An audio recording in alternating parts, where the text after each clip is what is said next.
One question highly sensitive people and researchers ask themselves again and again is a sensory processing sensitivity genetically determined and hereditary, or is it a result of adapting to an overstimulating environment during our lifetime? Today, we shed a light on this topic. Welcome to today's episode. My name is Robert, and today we talk about if high sensitivity is caused by genetics or the environment. There are various approaches to the question of where high sensitivity actually comes from and develops. The well-known high sensitivity researcher and psychologist Elaine Aron assumes that it is an innate characteristic. And incidentally, high sensitivity does not only exist in humans, but also in other animals. For example, the characteristic is common in over 100 species. So there are three different hypotheses, and I want to discuss them with you now. The first one is a highly sensitive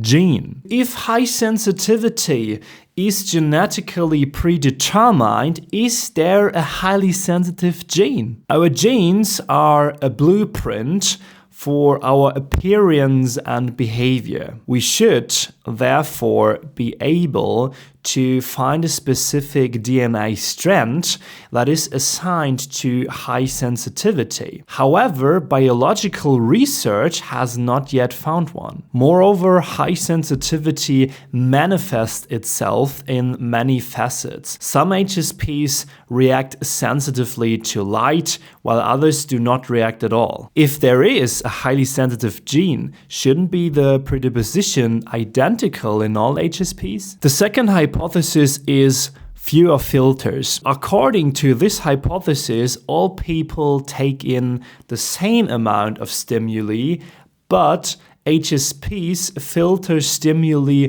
less strongly. In this way, they more often experience overstimulation, which you may know from your classic overarousal state as a highly sensitive person. However, here again, there is no clear explanation as to why exactly the stimulus filter is less pronounced in some people. Interesting and well-researched is, for example, the behavior of many highly sensitive people of not being able to set clear priorities. Have you ever experienced that all tasks on your to-do list seemed quite equally important? Vacuum the flat seems just as important as sending the project submission email for work. Research shows that this behavior is due to our central brain. In highly sensitive people, the so-called latent inhibition is reduced there. The third and most common hypothesis is a sensitive nervous system. It is very likely that a highly sensitive nervous system is at the center of HSPs. A finely branched and particularly densely interwoven nervous system could be responsible for sensitive reception and processing of stimuli. In this scenario, the central nervous system, the brain, and the spiral cord are at the center. In all other areas of the body and organs are linked to it. You may notice very precisely that your nervous system functions and reacts. Maybe you don't yet have any sensitivity for what constitutes a nervous system reaction and what does not. I have to say this is quite normal because most of us are not even aware of it. But I give you an example. Imagine you think of a difficult phone call you have to make, whether it is professional or personal. Just thinking about that phone call causes your heart to pound,